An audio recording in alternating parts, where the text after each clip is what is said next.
Muy buenos días, hermanos. El Señor les bendiga grandemente. Sean todos bienvenidos una vez más a la casa del Señor. Estoy muy feliz juntamente con mi esposa por la oportunidad que el Señor nos concede para compartir con ustedes una vez más la comunión y también la predicación. Es un placer inestimable, diría Jonathan Edwards. Así que, sin más, acompáñenme por favor en oración al Señor antes de poder encomendarnos a la predicación. Bendito Padre,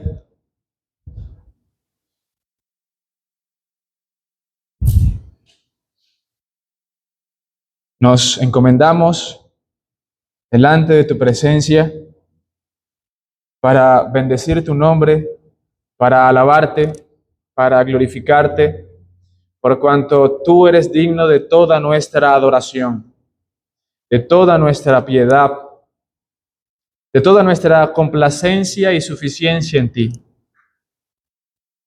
No queremos tener bajos estándares en torno a la comunión que debemos tener contigo y a lo transformados que debemos estar cuando nos exponemos a tu palabra.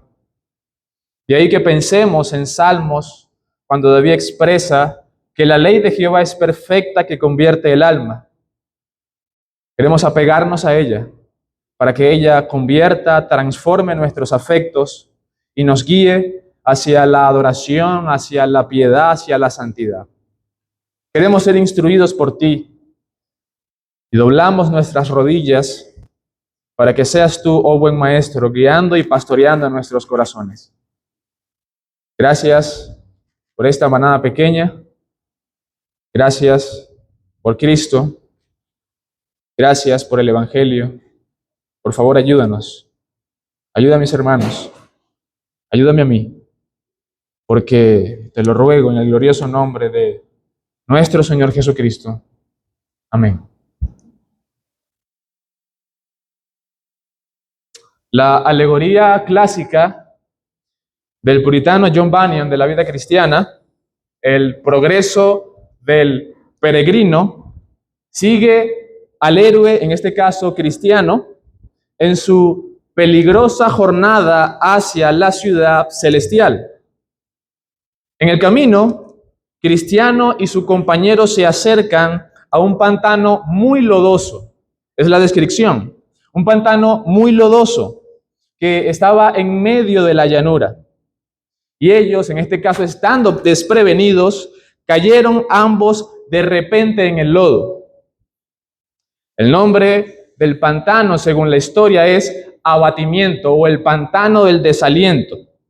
Aquí, por consiguiente, vadean por un tiempo, siendo gravemente embadurnados por el lodo, y Cristiano, debido a la carga que lleva a la espalda, empieza a hundirse en el barro.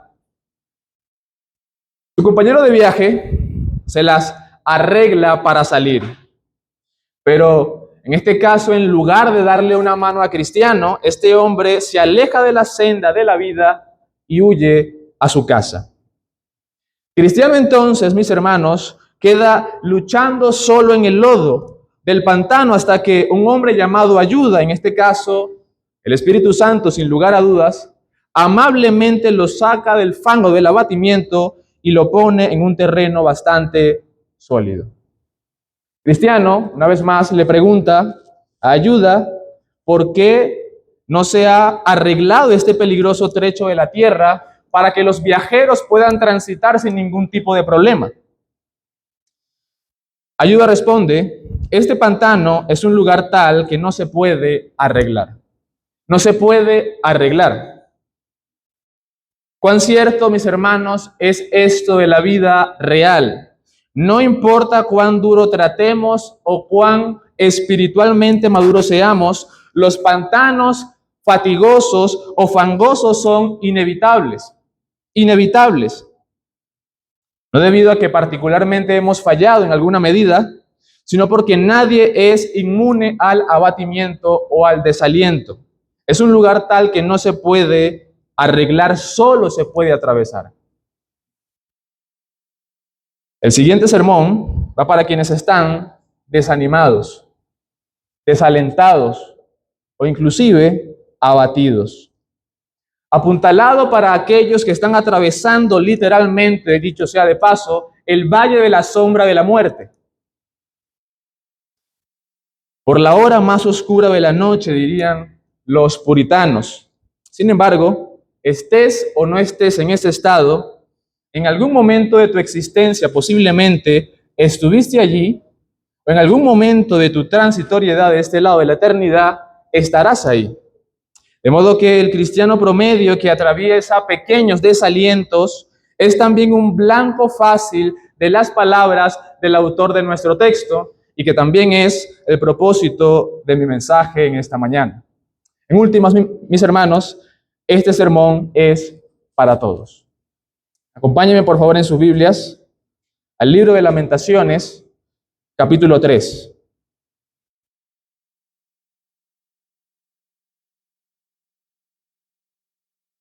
Libro de Lamentaciones, capítulo 3.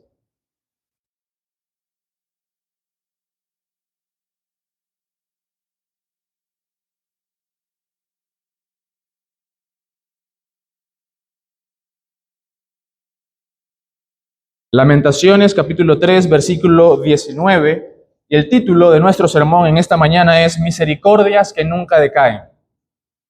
Misericordias que nunca decaen. Lamentaciones 3, verso 19 al verso 24.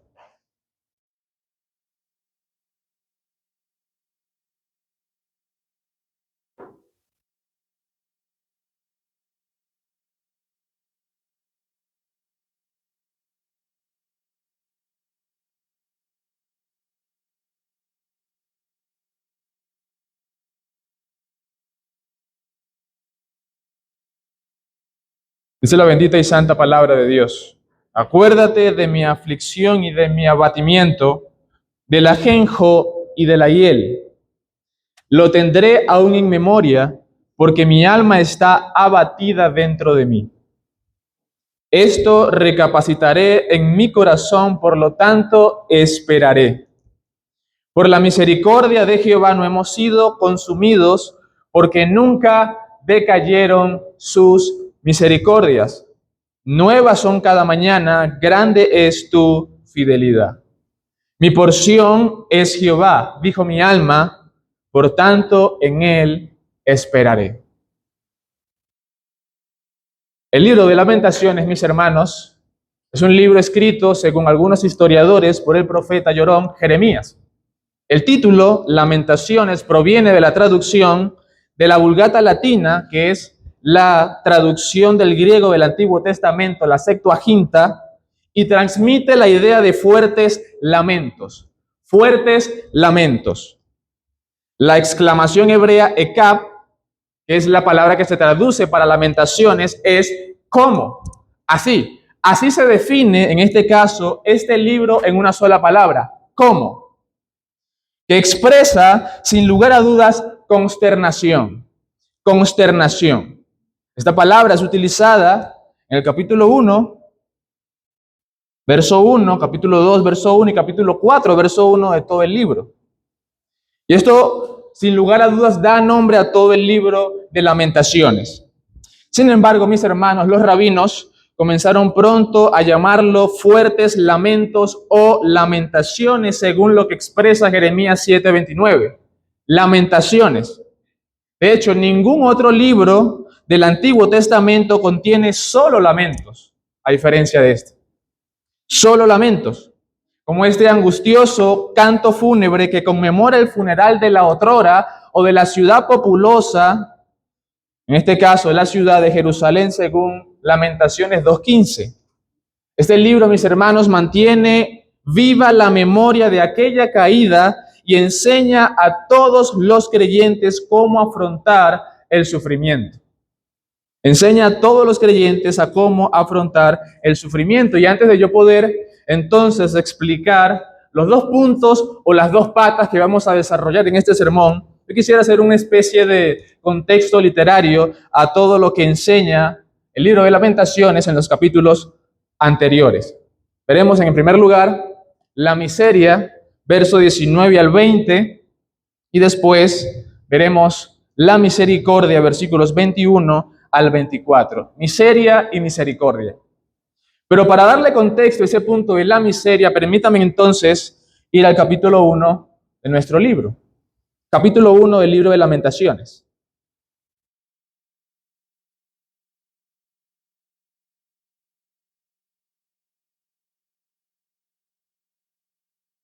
En los versículos 1 al 4 del capítulo 1, hallamos una descripción amarga de la ciudad populosa, de la señora de las provincias, quien ha sido sometida al pago de los tributos, quien llora amargamente y no tiene quien la consuele. Se repite varias veces esa frase, versículo 2, versículo 9, versículo 17 del capítulo 1. En el verso 3 el profeta nos aclara el contexto de Judá y la causa de su cautiverio. Además, mis hermanos, tiene un luto por motivo de ausencia en las fiestas, sus puertas quemadas, sus sacerdotes gimiendo y las vírgenes en estado de amargura. Dense cuenta del cuadro tétrico que presenta Jeremías a partir del capítulo 1. Por otro lado, sus enemigos son prosperados y el clamor racional del profeta se hace evidente cuando exclama, porque Jehová la afligió por la multitud de sus rebeliones. Y empezamos a ver una causa que termina generando la gran cantidad de productos catastróficos que termina describiendo el capítulo 1. Y ahí que las palabras también se expresan hacia sus hijos, que fueron en cautividad por sus enemigos, una evidencia de la aflicción como producto o paga de sus rebeliones. Esto produjo, mis hermanos, que toda su belleza se consumiera y sus príncipes cayesen como siervos de sus enemigos. Una vez más, se recuerda que Jerusalén cometió pecado y entonces ella así haya sido removida, según el versículo 8. Jeremías vuelve a exclamar: mira, oh Jehová, mi aflicción. La aflicción del pueblo era en este caso la aflicción del profeta. En los versos 10 al 11 se menciona el alcance de la mano providencial de Dios a través de los enemigos del pueblo hacia sus pertenencias, inclusive, mis hermanos, su propio pan. Frente a ello, Jeremías vuelve a exclamar: mira, oh Jehová, y ve que estoy abatida. Y luego dice: porque Jehová me ha angustiado en el día de su ardiente furor. Versos 12 al verso 15. La causa del lamento de Jeremías, mis hermanos, va más allá simplemente de pensar en la situación del pueblo, que era en sí mismo angustiosa, deprimente y justa. Era la idea rotunda y contundente de la ausencia de quien consuela en medio del dolor. Dense cuenta lo que dice el versículo 16. Porque se alejó de mí el consolador que da reposo a mi alma. De hecho, fue él quien dio mandamiento contra Jacob, según el contexto propio del capítulo, para que sus vecinos fuesen sus enemigos. En este apartado podríamos decir que el consolador es también el asolador. Que el consolador es también el asolador. ¿En dónde iba a refugiarse? Nos preguntamos Jacob si su más grande consuelo era por su pecado, en este caso su verdugo, Dios mismo.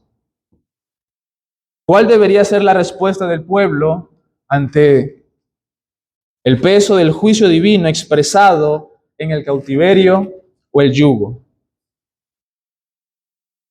El profeta nos da a conocer sin ninguna cuota de resentimiento ante el mal presentado que su situación era una porción justa y apropiada de su pecado. Que la situación del pueblo era una porción justa y apropiada de su pecado, revelando en primer lugar la perfección divina de la justicia. Vean cómo Jeremías evidencia con sus palabras y con sus lamentos la perfección divina de la justicia. Jehová es justo, dice al final del capítulo 1. Y la respuesta del pueblo frente a la palabra de ese Dios es: contra su palabra yo me rebelé, versículo 18. Dios es justo y contra su palabra yo me rebelé, por eso esta gran cantidad de males. Luego de haber descrito una vez más cada una de sus calamidades, el profeta vuelve a expresar: mira, oh Jehová, estoy atribulada, mis entrañas hierven, mi corazón se trastorna dentro de mí porque me rebelé en gran manera. Verso 20. El profeta remite una vez más en su libro su gemir, pero resalta una vez más que para él no se halló consolador, mas no hay consolador para mí, versículo 21. Por último, mis hermanos, el profeta eleva un clamor de justicia frente a aquellos que buscaron su mal y se alegraron de su calamidad. Vemos eso en el capítulo 1 nada más. Y obviamente en ese capítulo 1 hay mucha tela que cortar, ¿no? Para tratar de ser mucho más específicos con acuérdate de mi aflicción del versículo 19 del capítulo 3. En el capítulo 2 hallamos un bosquejo un poco más estructurado. Vemos en primer lugar versículos 1 al 9, 14 al 17, la causa última de las aflicciones del pueblo. ¿Quién es en este caso? Es una persona. Esa persona es Dios o Jehová. Se podría pensar que Jehová es el autor de los males del hombre. En esta porción, mis hermanos, así como también en la anterior, se describe a Jehová como aquel que determinó el yugo y la calamidad de su pueblo. De hecho, en los versos 1 al 9, hallamos una explicación al detalle de lo que hizo Jehová en contra de su pueblo. Él, en este caso Dios, literalmente multiplicó la tristeza y el lamento, versículo 5. Él determinó destruir y no retrajo su mano de la destrucción, versículo 8. Él oscureció, destruyó y no perdonó, según versículo 1 y versículo 2. En segundo lugar, vemos la reacción del pueblo ante las aflicciones. Lamento y súplica. Cosa que no pasó cuando Jehová asoló a Saúl. No hubo lamento, no hubo súplica, solamente resentimiento de corazón.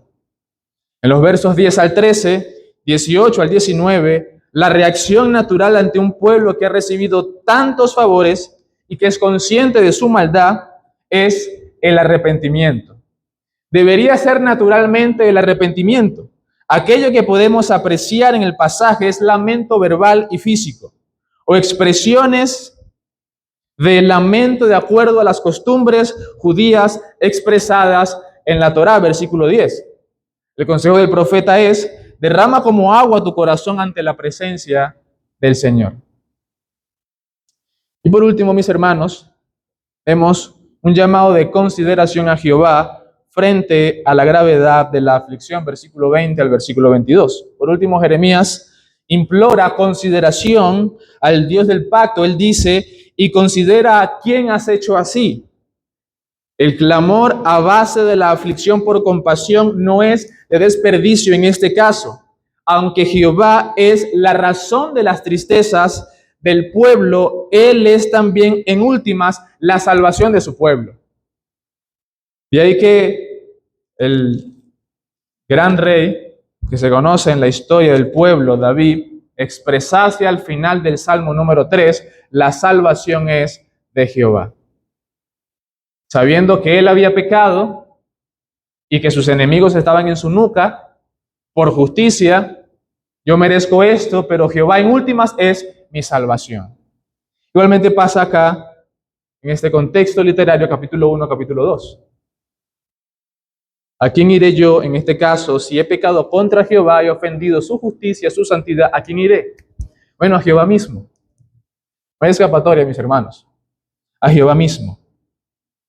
Habiendo dicho eso y dando contexto, obviamente, a lo que enseña de punta a punta, versículo 1 al versículo último del capítulo 2, vemos entonces versículo 19 y versículo 20 de nuestro capítulo 3. Porque en el capítulo 3 se halla como una especie de nota de esperanza a lo que nosotros podemos ver según el contexto de nuestro pasaje. Una nota que termina describiéndose como esperanza. Acuérdate, versículo 19, de mi aflicción y de mi abatimiento, del ajenjo y de la hiel. Lo tendré aún en memoria porque mi alma está abatida dentro de mí. En este caso, Jeremías tenía una conciencia bastante desarrollada de su condición delante de Dios. Hombres antes habían predicho, en este caso, la justicia que aplicaría Dios a su pueblo si su pueblo se desviase de sus caminos. En el año 586 se cumple esa profecía cuando los babilonios, en este caso, cautivan a Judá y se la llevan a sus territorios. De ahí que después de tanta predicción por parte del profeta, en este caso el profeta Jeremías, capítulo 1, el capítulo del libro de Jeremías, el capítulo 29 del libro de Jeremías, expresase a lo largo y ancho de sus capítulos que el pueblo iba a ser sometido, que el pueblo iba a ser aserrado si en este caso no se volvía a su Dios en adoración, complacencia y piedad. Dense cuenta, ¿no? Usted está normalmente con sus hijos, con sus hermanos, lo que sea, no hagas aquí, no hagas allá, porque si lo haces vas a recibir esto como consecuencia. Te lo dices 1, 2, 3, 4 veces.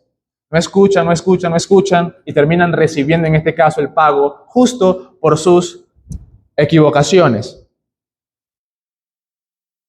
¿Qué termina expresando uno? Yo te lo dije, ¿no? 1, 2, 3, 4 veces. Jeremías se lamenta, se incluye dentro de su lamento y clama a Dios pidiendo favor por el pueblo. Él dice, acuérdate de mi aflicción. La idea que transmite esta frase es como una especie de cronista. ¿Quién es un cronista? Un hombre que hace historia, ¿no? Podría ser un periodista que busca los datos duros, busca los hechos y después termina registrando concluyentemente una historia o un hecho. Igualmente hacia acá Jeremías, es como una especie de cronista que clama delante de la presencia de Dios, acuérdate de todos mis males, de todas mis aflicciones y de todo mi abatimiento, del ajenjo y de la hiel. Son dos frases que son utilizadas en el contexto propio de Israel para tratar de transmitir la idea de amargura o inclusive veneno. Este es el estado de mi alma, este es el estado del pueblo. Mis hermanos, esta es una oración o aflicción llena de mucha conciencia y llena de mucha información.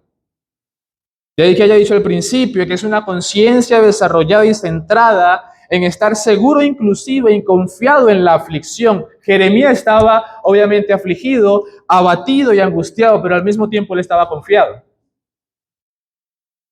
No es simplemente estar en la aflicción y no saber el porqué de nuestras aflicciones.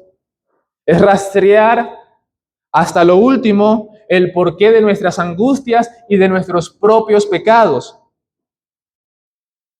De ahí que conscientemente Jeremías exprese esto y termine no haciendo una disociación entre el Jehová que es justo, Jehová es justo y al mismo tiempo el Dios de misericordia. No hay una disociación en la persona de Dios. Dios es justo sin lugar a dudas y aplica justicia para con el pueblo que se ha rebelado contra su palabra.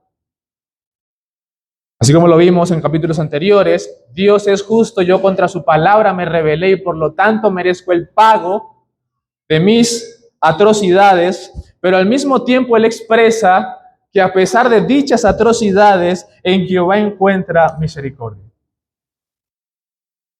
Así que esta descripción de momento no es de desperdicio. Acuérdate de mi aflicción. Haz memoria de mis aflicciones.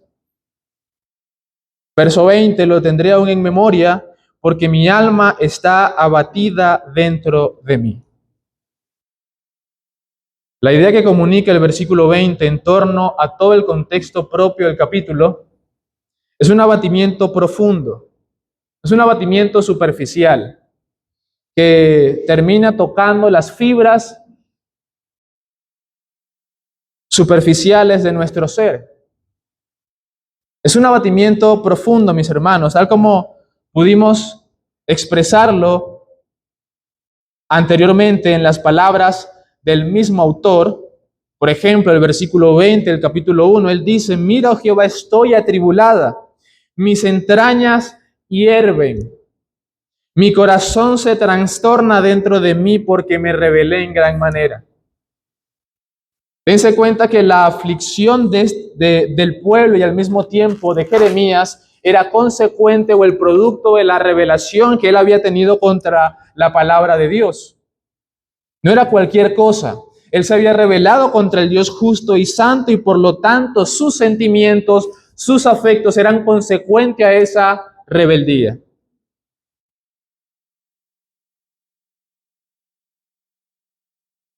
De ahí que él diga: porque mi alma está abatida dentro de mí. Él expresa: mas no hay consolador para mí, no hay quien me consuele, porque se alejó de mí el consolador que dé reposo a mi alma. Podríamos decir que es proporcional, ¿no? En alguna medida.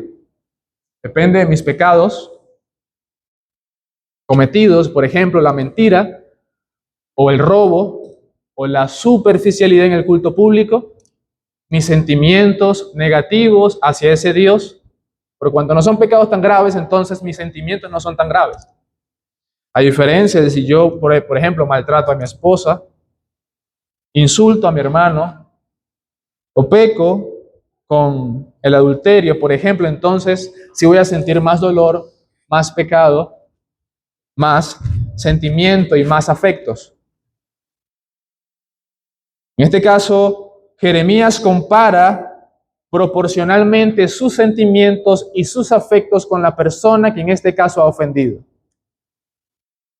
Y es Dios, de ahí que él diga: Dios que es justo, contra su palabra yo me rebelé. El alto estándar que él tenía de Dios en su conciencia y en su mente lo inclinaban, aunque él no había pecado directamente como el pueblo, porque él había sido un profeta fiel que había anunciado la palabra de Dios hacia el pueblo, el retrato que vemos acá. Así que vemos en primer lugar el estado de miseria por parte del profeta y en últimas por parte del pueblo entero delante de la presencia de Dios. Que aunque nosotros, mis hermanos, posiblemente no estemos atravesando tal cual y detalladamente por las miserias que pasó el pueblo de Israel, sin lugar a dudas podemos estar experimentando como fruto a nuestros pecados ciertas aflicciones, ciertos desalientos, ciertas depresiones propias que surgen en nuestro corazón a causa de haber ofendido a Dios.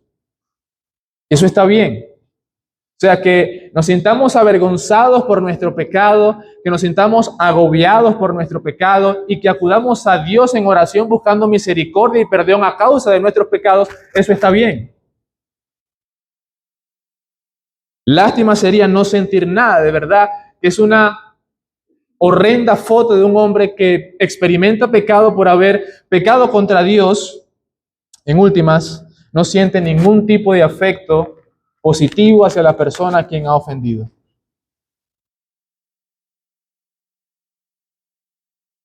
Pero no solamente vemos miseria, versículo 19 al 20, sino que también vemos un estado profundo de misericordia. Misericordia. Todos saben, diría alguien, o se hacen cierta idea de la idea propia de la misericordia. Sin desarrollar posiblemente un estudio exhaustivo sobre el vocabulario misericordia y su propia historia, en forma general, mis hermanos, la misericordia que se enfatiza en los versículos siguientes, versículo 21 al versículo 24, en términos generales, significa una piedad compasiva y gratuita frente a toda miseria. Eso es misericordia, un atributo o una perfección divina comunicable al resto de sus criaturas, es decir, un sentimiento que termina expresando compasión y piedad a una persona en particular, en este caso frente a toda miseria. En últimas, nosotros siempre estamos experimentando este sentimiento de misericordia, de compasión frente a otros. Por ejemplo, me ha pasado en un semáforo, viene un niño, te limpio la moto, toma ahí. Él no, efectivamente, quizás no lo merece, le digo, no, no quiero que me limpies, no sé, X, pero aún así yo le doy. No hizo algo a cambio para que yo le retribuya el pago, pero aún así estoy siendo misericordioso y bondadoso frente a toda miseria. San Agustín expresó bien este contraste entre la miseria que vemos en los versículos 19 al 20 y la misericordia que vemos en los versículos siguientes. Él dice, Dios mío, tú eres misericordioso, yo soy miserable. Estas fueron sus palabras. Y son palabras que terminan describiendo la identidad completa de un ser humano consciente. Entiéndase, consciente. Yo soy miserable, tú eres misericordioso. Esto es lo que yo soy delante de tu presencia, esto es lo que tú eres delante de mí. Por cuanto yo sigo de este lado de la eternidad, conviviendo, encaminándome, prosperando, se debe a tu misericordia y no específicamente al pago que debo merecer por mi miseria. Esto es lo que hace acá Jeremías. Él apela en su conciencia y en el vástago antecedente que ha tenido Dios con su pueblo a la misericordia. Versículo 21, perdón. Esto recapacitaré en mi corazón, por lo tanto, en él esperaré. La versión de las Américas coloca en este caso 2 puntos. Es como una transición. El versículo 21 es como una transición entre los versículos anteriores y los versículos posteriores. Yo estoy en miseria, sin lugar a dudas, pero en esto recapacitaré, en mi corazón.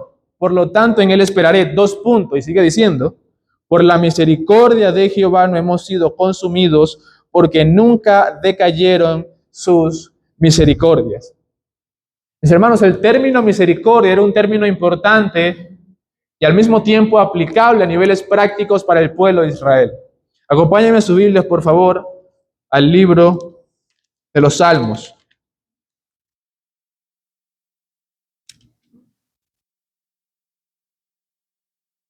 Libro de los Salmos.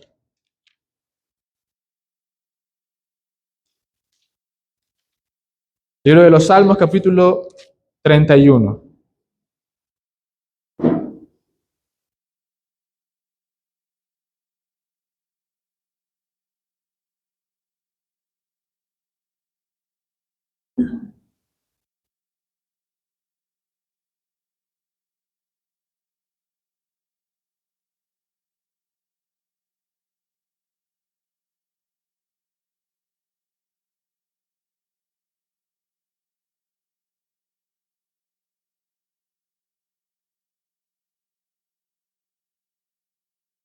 Salmos, capítulo 31, dice en el versículo 9 lo siguiente: ten misericordia de mí, oh Jehová, porque estoy en angustia.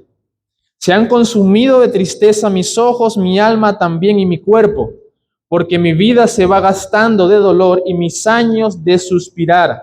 Se agotan mis fuerzas a causa de mi iniquidad y mis huesos se han consumido.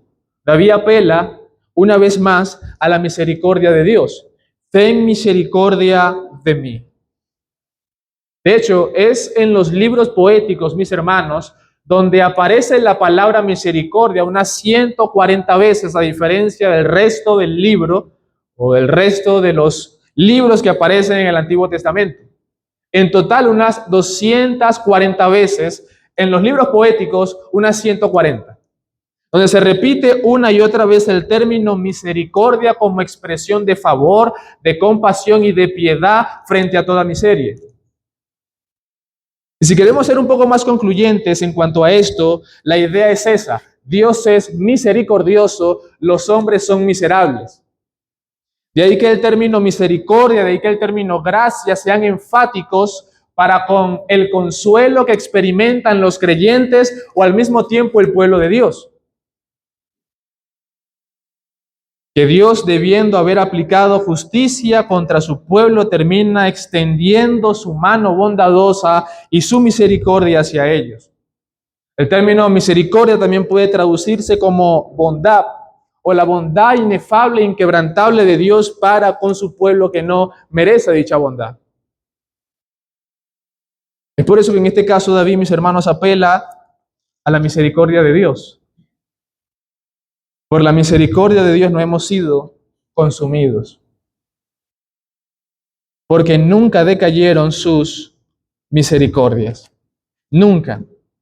De ahí que podamos nosotros expresar juntamente con el profeta Jeremías que ha sido por la misericordia de Dios y solo por la misericordia de Dios que este pueblo, a pesar de sus muchos pecados, estuvo sostenido, preservado y guardado a pesar de las constantes aflicciones y amarguras y desalientos. El punto de inflexión que le da sentido, mis hermanos, a la identidad del pueblo y a la permanencia del pueblo es la misericordia de Dios. Es solamente la misericordia de Dios.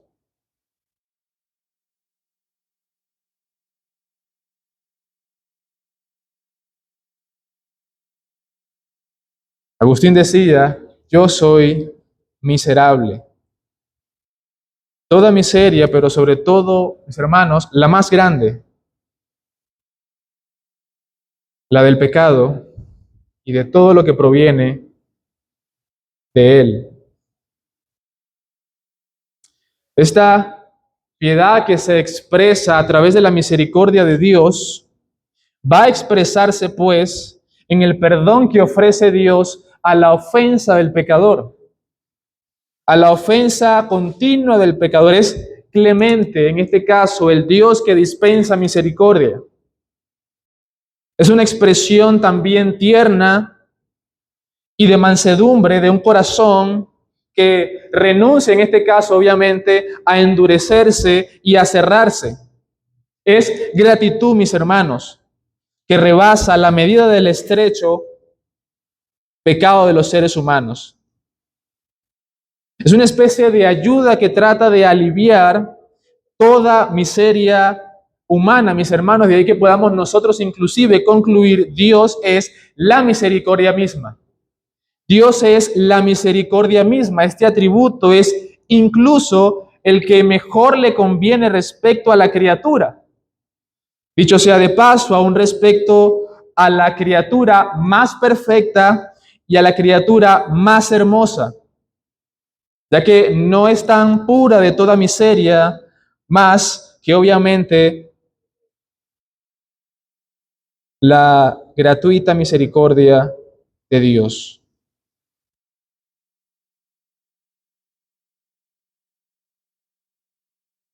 Y ahí que el atributo de la misericordia brillase muchísimo más admirablemente para el pueblo de Israel y para Jeremías frente a este estado completamente de miseria.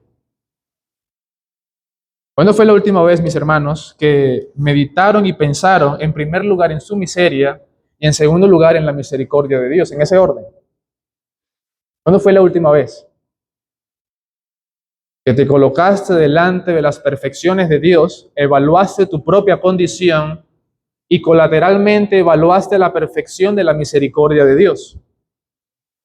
Porque una cosa es quedarse en la miseria.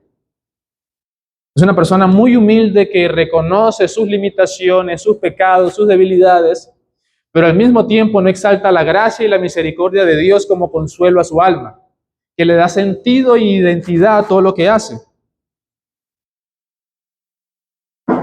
¿Cuándo fue la última vez? De hecho, podríamos decir que las misericordias que nunca decaen son el antídoto contra el desaliento y contra el desánimo. Dios pudo haberme dejado en este estado, pero no lo hizo. Sigo acá, o sigo aquí. El ejercicio que hace Jeremías en torno al conocimiento que tiene de Dios es recapacitar. Recapacitar en su corazón, pensar detenidamente, sentarse, reflexionar, meditar En este caso, en el atributo de la misericordia de Dios. Misericordias que nunca decaen. El pueblo había fallado 1, 2, 3, 4 veces y aún así la misericordia de Dios estaba siendo extendida frente a ellos.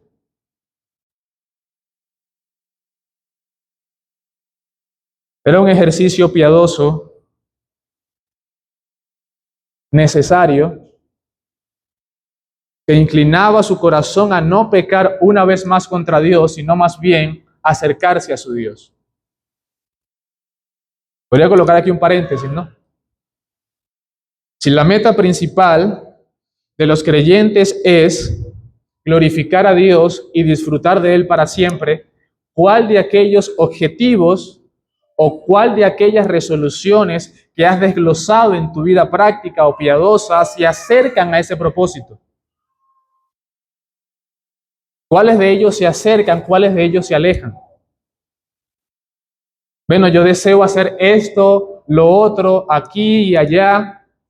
Es mi deseo, es mi anhelo, es la provisión de Dios para mí. Deseo hacerlo así porque yo sé que esto me va a acercar a parecerme más a Cristo.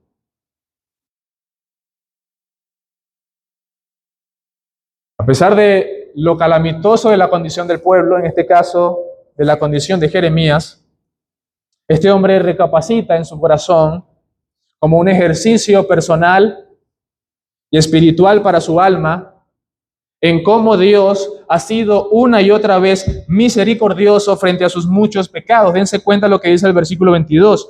Por la misericordia de Dios o de Jehová no hemos sido consumidos porque nunca decayeron sus misericordias. Está en plural el término. Son misericordias, son muchas misericordias.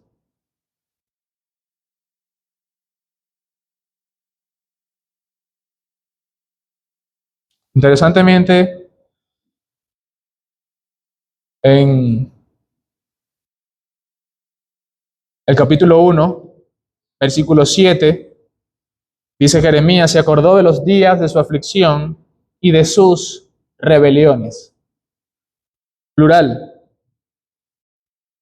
Pero al mismo tiempo podemos equiparar la grandeza y belleza y compasión de Dios al expresar que son las misericordias de Dios las que han sido y están en boga para no consumir a los seres, o en este caso al pueblo que había hecho pacto con su Dios. Y estas misericordias, mis hermanos, que no han sido consumidas al mismo tiempo, dice el versículo 22, porque nunca decayeron sus misericordias.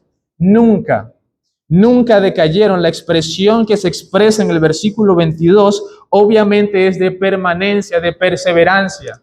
La misericordia de Dios sigue estando permanente, sigue estando en boga, sigue estando aplicándose continuamente una y otra vez a las perplejidades y miserias de los seres humanos. De ahí que pensemos, si quitamos la misericordia, ¿no? Si quitamos la piedad, si quitamos la compasión de Dios, de toda la raza humana, ¿qué sería de la raza humana sin la misericordia de Dios, sin la compasión de Dios, sin la piedad de Dios?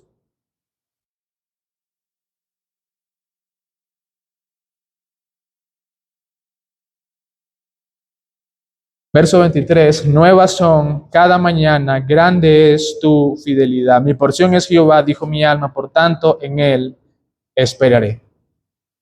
El término para misericordia y el término para fidelidad, según el propio contexto del libro, son cruciales. Porque no podemos disociar el término fidelidad del término misericordia. Dios es misericordioso permanentemente, por cuanto Él es fiel. Se ha dicho una y otra vez que Dios es, obviamente, fiel a sus misericordias, fiel a sus promesas, pero también es fiel a sus advertencias. Lo que Dios dice que hará, lo cumplirá, no como pasó con el pueblo. No hagas aquí, no hagas allá. El pueblo hizo, a pesar de las muchas amonestaciones, exhortaciones, llamados, compasivamente, tiernamente, pero Dios en últimas terminó cumpliendo su palabra. Terminó cumpliendo su palabra. Solamente leamos, por ejemplo, Deuteronomio capítulo 28, las bendiciones de la obediencia. Haces esto, recibirás esto. Lo dejas de hacer, entonces juicio sobre tu cabeza. ¿Qué vemos acá? Obviamente muchas malos pasos y Dios mostrando fielmente, bondadosamente, su misericordia para con su pueblo. Podríamos concluir, mis hermanos, en torno a estos versículos 22, 23, 24, que la misericordia de nuestro Dios es inquebrantable. Inquebrantable. Que Dios extienda su misericordia sobre la creación, específicamente sobre su pueblo, no dependerá, obviamente, de lo que nosotros seamos, de lo que estamos haciendo, dejemos de hacer. Es la misericordia de Dios que se extiende sobre su pueblo independientemente de lo que este pueblo haga. Dense cuenta que el pueblo merecía en últimas justicia, pero Dios extendió su misericordia. Si fuese sido así, entonces el cántico o el lamento de Jeremías no hubiese sido escrito. Los cánticos que se hicieron a la misericordia en el pasado no hubiesen sido escritos. O inclusive el grito de guerra que se menciona en el Nuevo Testamento cuando Cristo viene no hubiese sido escrito si se hubiese aplicado justicia y solamente justicia. Es por la misericordia de Jehová. Es por la misericordia de Dios. Es Dios, mis hermanos, el punto de inflexión. Es Dios, mis hermanos, el consuelo profundo, a pesar de nuestro pecado, del alma desalentada.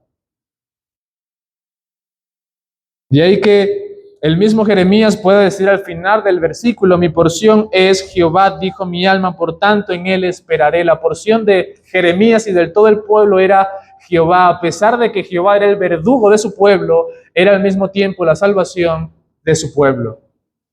Igualmente pasa en nuestro caso, dice el mismo Señor Jesucristo en el Nuevo Testamento: hijitos míos, según el capítulo 1 de la primera carta del apóstol Juan, si ustedes pecan, sepan que tienen a Jesucristo como abogado. No como verdugo ya, como abogado.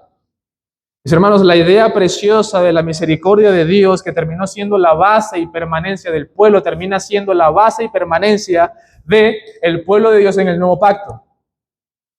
Por ejemplo, pensemos en lo que dice el mismísimo apóstol Pablo cuando se refiere a los creyentes de Éfeso en el capítulo 2, versículo 1 al versículo 10. Las palabras son tan profundas y preciosas que le terminan dando el mismo sentido que se evocaba en el antiguo pacto con respecto a la misericordia. Capítulo 2 dice, por ejemplo, versículo 1, y Él os dio vida a vosotros, en este caso Dios, cuando estabais muertos en vuestros delitos y pecados. Esta es la descripción natural del ser humano. Muertos en vuestros delitos y pecados, pero no solamente hay una descripción bastante tétrica de la condición del ser humano, sino que también el versículo 4 sigue diciendo Dios, pero Dios, que es rico, ¿no? ¿En qué? En misericordia, por su gran amor con que nos amó, aún estando nosotros muertos en pecados, nos dio vida juntamente con Cristo. Pero Dios, que es rico en misericordia, ¿no? Dice también Juan en su evangelio que a través de Moisés fue dada la ley, pero a través de Cristo la gracia y la verdad. Igualmente podríamos decir más adelante con el mismísimo apóstol Pablo en Tito, acompáñenme por favor en sus Biblias.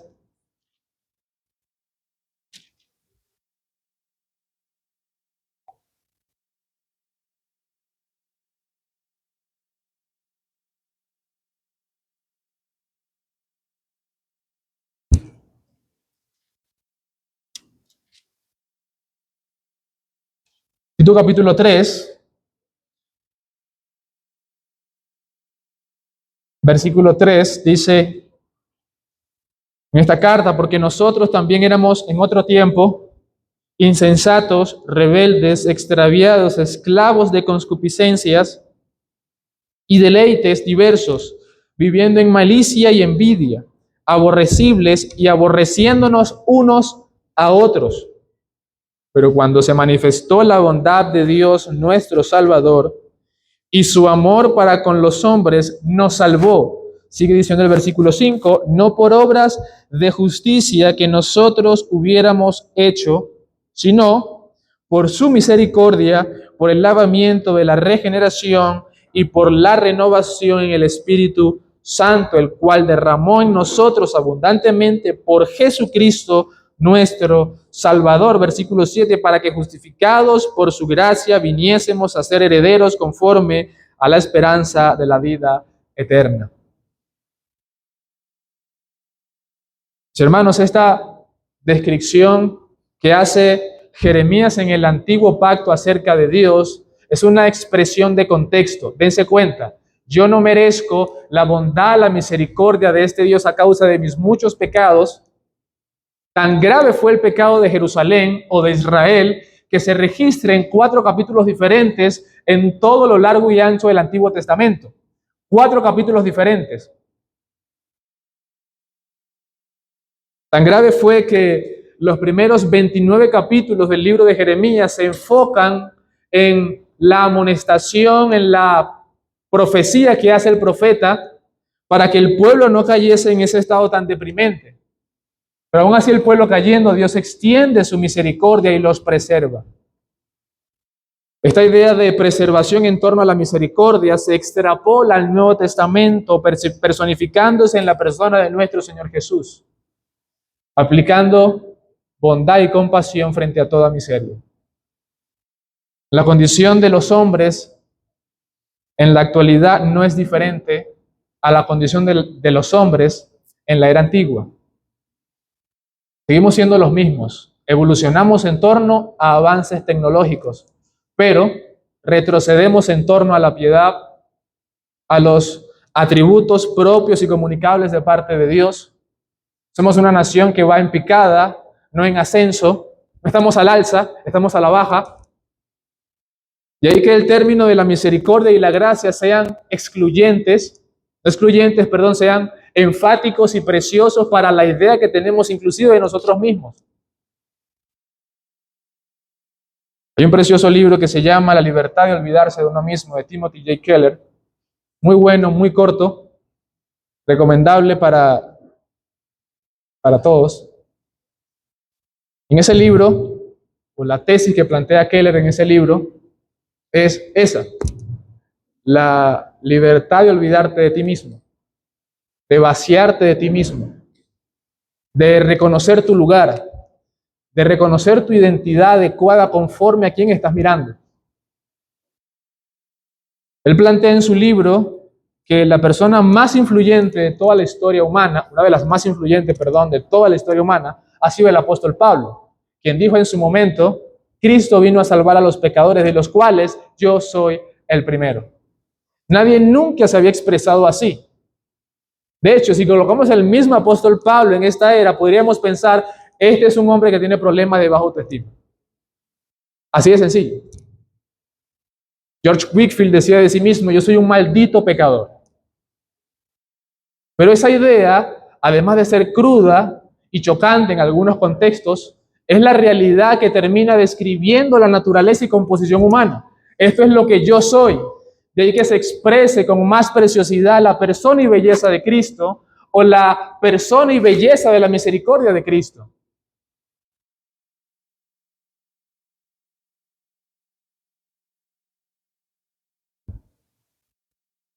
Es mirarnos adecuadamente a nosotros mismos cuando miramos adecuadamente a la persona de Dios, cuando recapacitamos adecuadamente en nuestros corazones de los tantos favores que Dios ha dispensado a su pueblo, a pesar de los favores que no merezco, que no merecemos, mis hermanos. No merecemos ninguno de ellos. Merecemos, tal como dice el mismo Whitefield, 1000 veces el infierno. 1000 veces, no una sola vez, 1000 veces. Es lo que somos, es lo que merecemos, pero aquí la gracia, la misericordia, aquella que ha sido vinculante para recapacitar delante de la presencia de Dios, es el consuelo más profundo para el alma humana. La misericordia de Dios. quien es al mismo tiempo Dios mismo y la porción y consuelo del alma de los santos.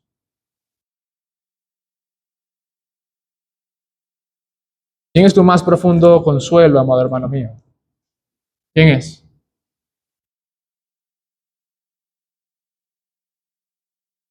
Podría ser una pregunta un tanto general, ¿no? Bueno, todos van a decir, Dios, es un tiro al piso, Dios. Dios es mi más profundo consuelo. ¿En qué contexto Dios es tu más profundo consuelo? ¿En qué contextos?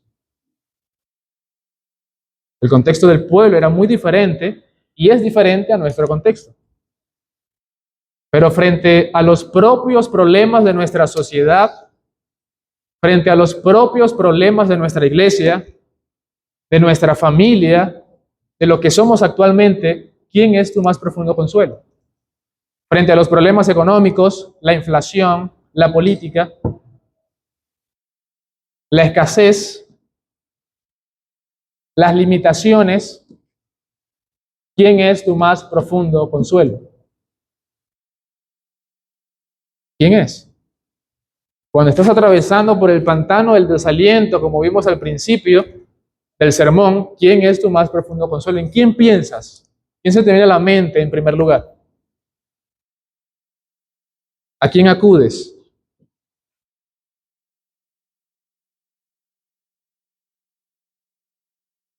Debería ser Dios que nos ha colmado de múltiples favores. Aquí en términos ideales, pero obviamente nosotros nos encaminamos hacia allá, en tratar de conocer a nuestro Dios para confiar más en Él. Diría el Salmo 9, ti confiarán los que conocen tu nombre. El conocimiento pleno de la persona de Dios termina dándole sentido y confianza a ese hombre que conoce a su Dios.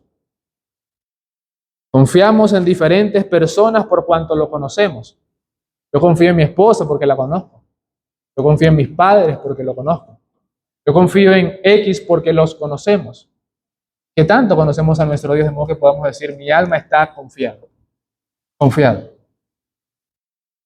De modo que podamos decir, en esto recapacitaré en mi corazón por la misericordia de Dios. No hemos sido consumidos, sino que más bien hemos sido preservados. Hemos sido amados, hemos sido bendecidos. Tenemos lo que tenemos por causa de Cristo.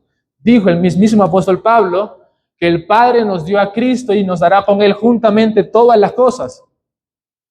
Tenemos a Cristo, el tesoro más preciado, pero al mismo tiempo tenemos bendiciones que se dispensan o se derivan de Cristo. El Señor nos ayude a que podamos pensar, repensar en las misericordias de Dios que nunca decaen, que terminan añadiendo complacencia y suficiencia a nuestra alma, que pensemos en ese bien supremo que es Dios mismo y que todo lo que hagamos sea solamente para Él, para su gloria, para el bien de su pueblo y para nuestra confianza plena en medio de la calamidad. Tenemos un profundo consuelo, mis hermanos, y es Cristo, y es el Evangelio. Es nuestro más profundo consuelo. No tenemos a nadie más. ¿A quién tengo yo en los cielos? Dijo el salmista, sino a ti. Es a Cristo. Es a este Cristo. Y si hay una persona acá que no tiene a este Cristo como su gran y precioso tesoro, lamentablemente, tengo que decirte, Jehová es justo, tal como dijo Jeremías. Jehová es justo y contra su palabra tú te has revelado. No puedo decirte que experimentarás el consuelo porque el consolador es tu verdugo. Experimentarás en este caso el juicio de Dios por tus pecados en el infierno. Yo no quiero que termines experimentando eso. Mi deseo es que puedas conocer a este Jesús, a este Cristo, que es el pasaporte infalible a la presencia del Padre y que puede darte consuelo perenne, permanente, de este lado de la eternidad, conscientemente y por la eternidad cuando mueras. Así que no pierdas tu tiempo. Arrepiéntete de todos tus pecados y ven a Cristo en arrepentimiento y fe. Eso es lo que Dios espera de ti, que te arrepientas y creas. Y te aseguro, por la autoridad que me confiere la palabra de Dios, que Él va a perdonar tus pecados porque Él es misericordioso, Él es compasivo, Él es piadoso y te dará un lugar en la patria celestial. Oremos. Bendito Padre, nada somos.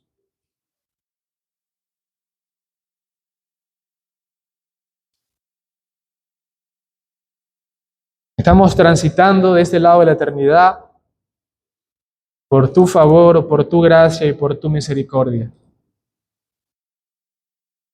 Experimentamos tantas bendiciones por tu favor, por tu gracia y por tu misericordia. No se debe directamente a lo que somos, a lo que hacemos.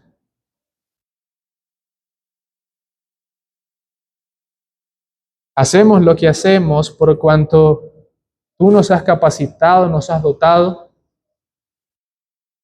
Recibimos lo que recibimos por cuanto a ti te ha placido dárnoslo. Tenemos lo que tenemos, atesoramos lo que atesoramos. Única y exclusivamente por esas misericordias que nunca decaen, que siempre están presentes, a pesar de lo que merecemos. Pero entendemos también, oh Señor, que lo que merecemos fue imputado a una persona, en este caso la persona de Cristo. Él recibió sobre sus hombros lo que efectivamente nosotros merecíamos. Y a nosotros se nos adjudicó la justicia perfecta de Cristo, quien es, en este caso, pasaporte infalible de nuestra comunión, de nuestra reconciliación contigo. ¿Cómo no hemos de alabarte a ti, oh buen Señor, por tantas bondades y por tantos favores? Nos has favorecido una y otra vez. Nos has amado una y otra vez. Yo te ruego, Padre, que podamos nosotros pensar en Cristo, pensar en tus misericordias, que nunca decaen, que siempre están presentes, que dan consuelo a nuestra alma, que son nuestro más profundo refugio. Oh, Padre, gracias, que tenemos un consolador. Padre, gracias, porque tenemos bendiciones de parte de este consolador. Tenemos favores tangibles, físicos, que son una expresión visible de tus favores y de tus misericordias. Tenemos la iglesia local, tenemos tu palabra, tenemos a familiares que nos aman. Son expresiones de tus misericordias, de tus favores, de tu compasión. Oh, Padre, gracias por tanto. Gracias por este tiempo, gracias por mis hermanos. Damos gloria y honra a tu nombre, en Cristo Jesús. Amén.